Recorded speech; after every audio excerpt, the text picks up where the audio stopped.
Would I buy Skye at Holland or would I pass on it? Hi, I'm Yvonne Lai, Associate District Director at PropNext and also a property investor myself. Today, I'm going to share with you what I like, what I don't like, my price estimate, as well as do I think that Skye is worth your money. Okay, so we will start off with the basics. So Skye is jointly developed by 4 developers. We have Capital Land, we have UOL, we have King Leong, and we also have Singapore Land Group. Total number of units there is 666 with 2 towers of 40 stories, 2 basement car parks, 2 stories of car parks. The development itself is actually on a higher ground. These developers are also not brand new to you. They have recently built some of the famous ones like Upper House at Orchard Boulevard, and then they have also built Linden Woods, 21 Anderson, and also Mayer Blue. This is a team of trusted developers. Moving on to the unit mix and share. So we can see that there's basically 3 types of 2 bedrooms. There's 2 bed 1 bath, 2 bed 2 bath, 2 bed 2 bath plus study. So in total, 2 bedrooms, we have 370 units, which is the majority of the units type in Skye. And these makes up 56% of the whole development. And then 3 bedrooms, we also have the compact, we also have the 3 bedroom premium. Total number of 3 bedrooms units together is 148 units, which is about 22% of the percentage of units in Skye. 4 bedrooms, we have 111 units, which makes up 17%. And then also 5 bedroom, we have 37 units, only 1 stack, which is about 5% of the development. Over here, you can see that, right, the maintenance fee actually is considered pretty okay. $390 all the way from 2 bedrooms to 3 bedrooms. And then with the 4 bedrooms at $455, 5 bedrooms at $520 per month. So I would say very reasonable for this area itself. Okay, move on to the site plan. So basically site plan, you can say that it's a full condo facility, just that we don't have a tennis court. And the development itself is an L-shaped development. So pretty smart where the residential units are all at one side, and then they have another L shape of facilities that is at the other side. Alright, so let's take a look at its orientation. Okay, so if you're familiar with the location, Skye is actually just located beside One Holland Village, which is the very nice building currently. There are going to be 2 types of view, but they are pretty much unblocked views. So if you're facing the northwest, you are facing the GCB side, and if you're facing the southeast, you're facing the One Holland Village, and then all the way cutting through the landed side also. Other than that, you will get the pool view in the middle. Okay, so you can see that the placement of the development is also nicely placed such that there wouldn't be really any cross views that are being blocked by One Holland Village residences. Okay, next, let's move on to the floor plans. So we'll start off with the 2 bed 1 bath floor plans first. Over here, you'll see that there is only 2 stacks of 2 bed 1 bath, and it's either the One Holland Village facing, if not you get the pool facing, and I would say you will get a slanted GCB view facing, which is going to be nice also. They are stack 18 and stack 15 respectively. This layout is nothing special to you guys. It's basically a dumbbell layout with an open kitchen. So there is no closed concept kitchen for the 2 bed 1 bath layout here. Generally, the room sizes, common rooms are all 9 square meters, which is decent after all the GFA harmonization. This is the only GFA harmonization development in Holland Village itself. Moving on, let's compare the 2 bedroom, 2 bathroom layout. So overall here, we have 4 stacks. Mainly 2 layout types is either you have the enclosed kitchen or you have the open L-shaped kitchen layout. Okay, so the sizes is also almost similar. You have 667 or you have 678 square feet. Yeah, in terms of size-wise, honestly, I don't think it makes much of a difference. It's just what type of kitchen would you like. If you like to do cooking and possibly want to enclose it up, the closed kitchen would be more suitable. So we have the GCB view. We also have 2 facing the pool views. We also have 1 facing the One Holland Village view. Okay, so basically stack 5, stack 2, stack 11, and stack 14. Okay, so just take note, the ones that are facing One Holland Village, you will get an unblocked view, but you have to clear the HDB car park in front of you because there's going to be a new HDB over there, right? So the car park level is until level 7. Level 8 and above, you are pretty safe to say that you clear it, but just for in case you want a nicer view to look at, I would say get probably a 15 and above, you get a very nice unblocked view straightforward, right? Okay, so moving on, we have the 2 plus study layout comparison, and then this we have 4 stacks. So these ones are colored in turquoise color. You can see they are all clustered in block 2 itself. We have 3 stacks with the 732 square feet, which is the dumbbell layout, and then the 743 square feet would be the traditional layout where the rooms are all tucked towards one side. In terms of size-wise, honestly, I don't think there's a lot of difference. It's just the different placements of the study rooms and the kitchen, whether it's a bit bigger or a bit smaller. Of course, if you like to have more space, I think the dumbbell layouts actually save on quite a lot of space. But the traditional layout, 743 square feet, stack 6, right?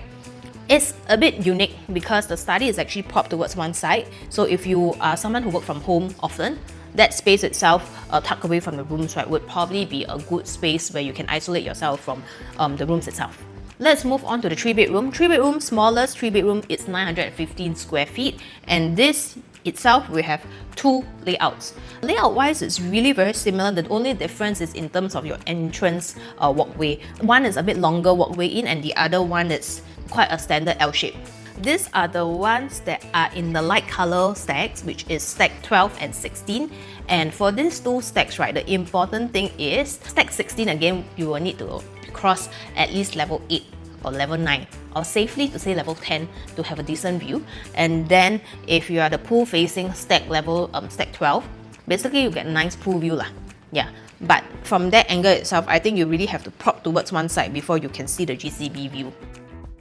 This 3-bedroom compact layout, you have an enclosed kitchen with windows, which is great for couples or families who enjoy cooking. Moving on, we have 3-bedroom premium layout, 1076 square feet. Okay, so there are 2 stacks in total.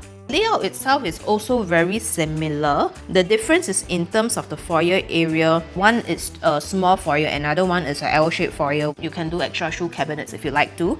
Living room itself would also have a bit of a difference, with stack 13 being 37.1 square meter. Stack 3 itself is 38.6 square meters, slightly bigger.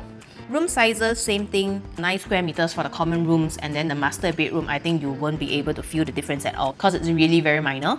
So if you're looking at the 3-bedroom premium layout, it would be the dark purple color layout, where stack 3 you have the pool view, and then stack 13 again, same thing. Once you clear a certain level, once you clear about level 8, level 10, you will get a nice unblocked view through the Holland V area. So moving on, let's compare the 4 bedrooms. So 4 bedrooms, we have 2 stack, mainly stack 9 and 17, which is the light pink color layout. So stack 9, you will be able to have the Holland V view. Whereas for stack 17, in my opinion, it's one of the better ones there because you get the pool view and also you will get the unblocked GCB view.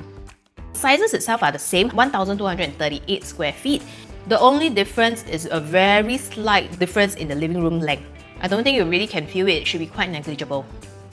And also, if you look at your kitchen, which is those highlighted space, right, by the naked eye, you really don't feel it. Okay, moving on to 4-bedroom premium, which only have 1 stack. This is at the premium stack, which is stack 4. So stack 4 is northwest facing and you get the nice GCB view. Slanted west sun, but can you imagine the nice sunset as well? For the last unit type we have would be the 5-bedroom premium. So the 5-bedroom premium would be stack 8. So same thing, you also face the GCB view overlooking the pool and then the unblocked GCB view. So now let's move on to the important part. I will start off with what I don't like about Skye first, or some of my concerns, okay, before I move on to what I like. What I don't like or where my concerns are would be, if you look at the surrounding development, actually there's only a few 99-year lease developments, and then most of the developments there would be a freehold development. Within Skye itself, unfortunately there's no school also, and this area itself, you know, some of the people who go to Holland area, they are notorious for looking for schools within 1 kilometer. So there is no schools within 1 kilometer, but within 2 kilometers there are. Alright, so probably for families that want school, Skye Holland would not be one of the ones that they'll be looking at. Next, I look at the area analysis. So area analysis, I've selected some of the younger developments just to look at the growth from 2016 all the way until 2025 to see how much they grow. So over here, I compare Leiden Green, Leiden Residences, Parvis, Hill on Holland and One Holland Village Residences, which is the newest one. And you can see respectively One Holland Village TOP just this year, and then Leiden Green TOP in 2023, Leiden Residences 2015, Parvis 2012, and also Hill on Holland this year as well, 2025. You can see that over the past 10 years, The only development that really made most money would be One Holland Village, but there's only one transaction that is being transacted, which is a 3-room. Holding period is almost 3 years with a profit of about 480,000. I would say the developments over here perform pretty decent, just okay, with Hill on Holland technically making a loss. However, the highest profit gain other than One Holland Village would be Leiden Residence. Leiden Residence is sitting on about 34% of growth. Just by looking at the growth itself, that would be one of my concerns, because for the longest time last time, One Holland Village has been an area where it's primarily school zones as well, so people there usually don't transact the property as fast. So that's probably one of the reasons why the capital gains could be a little bit slower. And also, another thing is these other developments that we see there, some of them have bigger floor plates, which for own stay buyers, some of them might like these developments. In terms of the growth of the surrounding condos, to me it doesn't really seem so fantastic. There are other areas that could potentially make you even more money with the same amount of money that you put in. Closest competitor, as I mentioned earlier on, is One Holland Village Residences. But there's only one transaction so far, one profitable one, with a few listings online, and so far you don't see any other listings being sold. A lot of it right now is under rental. I would say the rental there would be pretty easy to rent it out because of its location itself. Schools wise, I touched on just now, I mentioned that there's no schools within these zones. One more thing is there is no tennis court in this area. So tennis court right now is important, especially I think in this D9, D10, D11 zone, where tennis is one of the sports that they will play. So without a tennis court there, I mean, the families can go to country clubs, but it would be nice to have a tennis court within the development itself, because I have served clients around the area who wants to have a tennis court in the condo. So when I first saw the development, I was like, there's no tennis court, which is something of a concern to me. Another thing is also, given that the growth is somewhere like that, given the same amount of money, can I buy in somewhere in the RCR or in OCR where I feel I can make more? Over the last few years, it's been proven and tested that my clients who bought in the RCR and bought in OCR actually made more. Yep. So that would be what I don't really like about Skye.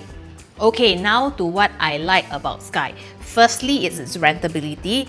Rentability will be very strong for its very good location. So the next point is also what I want to bring, that is this whole Holland area has this vibe that in Singapore very rare, only a few places have. For example, you have Katong, you have Serangoon Gardens. So the very chill, very relaxed vibes is somewhere that you can't really find in any other places in Singapore. So definitely the culture, the vibes, the environment itself is something that I like over there. Okay, so if we use One Holland Village as an example, basically their rented PSF is roughly around 8 to 10 PSF, I think depending on the facing and depending on the levels itself. So 2 bedrooms, you can expecting rentals to be roughly around 4,500 all the way to 6,000. 3 bedrooms is also roughly about 6,000 plus, all the way based on One Holland Village is about 13,000. And then the 4 bedrooms prices is at 14,000 to 20,000 for One Holland Village. You can use that as a gauge to see what is the rental that you'll be getting for Skye. Another thing that I like about this area is also, if you look at the transactions for One Holland Village itself, you can see that the highest PSF that is being transacted is at 3,781 PSF for a 3-bedroom unit. So this also means that the profile of the buyers there have already accepted the pricing there. So with Skye prices starting from 2005 plus, 2006 plus, 2007 plus, it does seem attractive where prices goes back to 2019, but of course, it still depends on the launch day price itself, right? But in terms of the room size, bedroom sizes also, for One Holland Village, right, which is our direct competitor, you can see some of their 2 bedrooms are pretty big, and the 3 bedroom sizes are also pretty big, which makes Skye's quantum low in terms of exiting. It will be easier as well. So if we compare some of the One Holland Village layout itself, you can see that the 2-bed 1-bath 689 square feet non-harmonized has a very big balcony. And then the 2-bed 2-bath premium layout, the balcony itself is just slightly smaller than a common room. And then also the 947 square feet ones, basically the first floor level balcony is also huge, spreading across the bedrooms and the living room. Because Skye is GFA harmonized, Our layout in Skye, I would say definitely it would be more efficient. Room sizes are at 9 square meter, which is also very, very decent. Right, if we move on to look at the 3-bedroom premium layouts in One Holland V, you will see that the balcony also is very huge, spanning across the living room to the bedrooms. Now, some people will like it, but some people won't like such layout because they would want their internal space to be bigger. Alright, and then the 3-bedroom premium is like at 1,002, and this being at 1,002, right, same thing, balcony is an L-shaped balcony, so a lot of wasted space with the old layouts. So this is also one thing that why I would prefer Skye, because in terms of our direct competitor just next door, I think our layout is not too bad. We can still compete with them. 4-bedroom itself, you can see One Holland Village 4 bedrooms is really premium. You have a balcony that spans across your living room, and honestly I think it's nice, but same thing, because of the size itself, it sets the quantum apart. So this will make it easier for the buyers who buy in Skye to exit easier, because your quantum would be kept lower. So basically, because of GFA harmonization, I would say our layout is more efficient, which makes us stand out beside One Holland Village. Right, one thing that I touched on just now that I like is also the maintenance fee, which is pretty low, $390 for 2 bedrooms and 3 bedrooms, $455 for 4 bedrooms, and then $520 for 5 bedrooms premium. Alright, so one more thing which is a good news to Skye, I would say, is most recently, Sim Lien also places a very high bid, 1,432 square feet on Holland Link site, which is not very near to the MRT. Location-wise, definitely will not be as prime as Skye. Total number of units estimated is 233 units with maximum of 6 stories. That itself definitely will be launching more expensive than Skye, but Skye's location is more premium. So I think, to me, this is something that also helps in terms of exiting in the future, because people will then start comparing. Yeah, and as you know, Skye's land is even cheaper than One Holland V. So that's pretty much why I think the developer is able to lower their price. But let's see what is the actual launch price. Okay, now that I've gone through what I like and what I don't like about Skye, now I'm going to go through the price estimate, where I think would be the cheapest stack, and also how much I think would the price be jumping. Okay, so alright, when I'm shooting this video, developer just released the starting phone price for all the different stacks. So I'm excited to share. This is just my opinion. For the smallest bedroom type, which is the 2-bed 1-bath, 581 square feet, my take, which one would be the cheapest stack, would definitely be 0415. So anything that is stack 16, 15, 14, 13, right? That one would face the HDB car park. HDB car park is all the way until level 7, so you need at least 8 and above to clear it. So anything no-brainer, the cheapest units will always be facing that side. So the cheapest 2-bed 1-bath would be 0415, 1.51 million. I'm pretty sure of this. Okay, next on, we move on to the 2-bedroom premium. 2-bedroom premium, 2 sizes, 667 and 678 square feet. Right, so which one is the cheapest one? My take would be that 0414. Even though it's slightly bigger, the view will be blocked. So I feel that 0414 would be the cheapest stack, starting from 1.76.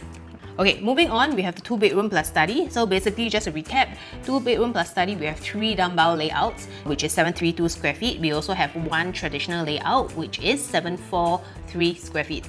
My take on which one would be the cheapest stack would be 0410.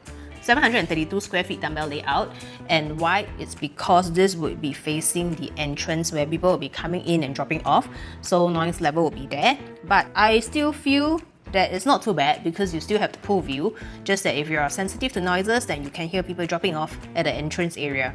Okay, moving on to the 915 square feet 3-bedroom compact. Again, no brainer, we only have 2 stacks. So definitely 0416, which is facing HDB, will be the cheapest, starting from 2.4 million. 3-bedroom premium unit, 1076 square feet. My take, the cheapest unit would be 0413. Same thing, blocked by the HDB car park. You need to cross at least level 8 to clear the car park. Moving on to the 4-bedroom, one of my favorite stacks. This one, there's only 2 stacks itself. One is stack 9, another one is stack 17. So no brainer, stack 9, because it's facing the entrance, will be the cheapest starting from unit. Stack 17, I'm pretty sure developer will charge a premium because you got the pool view and you also got the unblocked GCB view. Alright, moving on, we also have the 4-bedroom premium private lift. Now, all the premium units are all facing the landed facing. So, O4 being your 4-bedroom premium with private lift, and then O8 being your only 5-bedroom stack there. How much to use as a gauge for a jump? If you use Upper House at Orchard Boulevard, the developer is also similar. They have a per floor jump of about 13 PSF to about 16 PSF. So if I were to estimate roughly an average, right, we are also looking at about a $15 per square foot jump per floor difference for every unit type, right? So if you were to just compare like that, you can roughly count average PSF.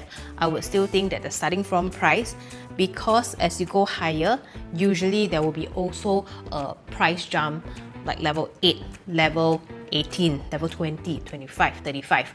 Probably there will be jumps along there. I would say that your average PSF will still mount up to maybe 3,000 to 3,001 PSF. That's my take. Starting from price is usually very tricky because it's always the lowest price and also units that are not that good facing, right?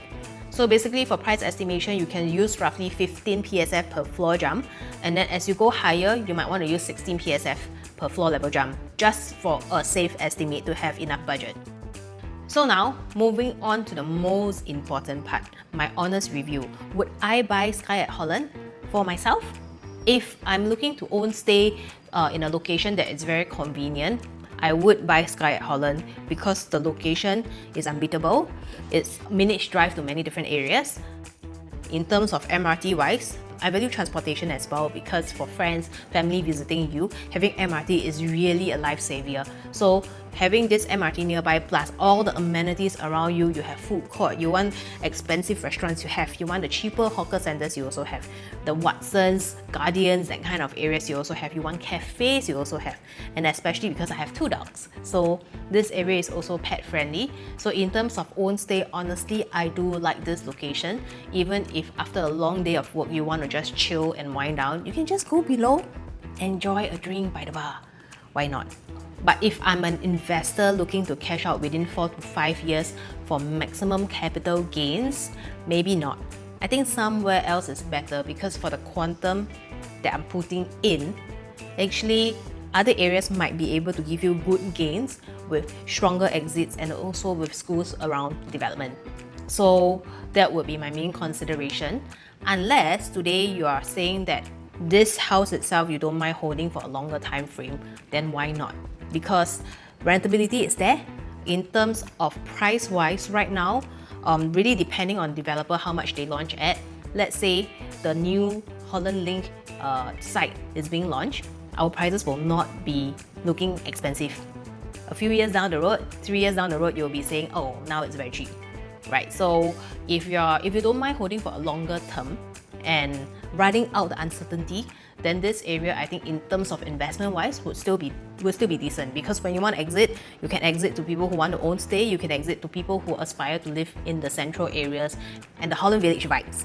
Yeah.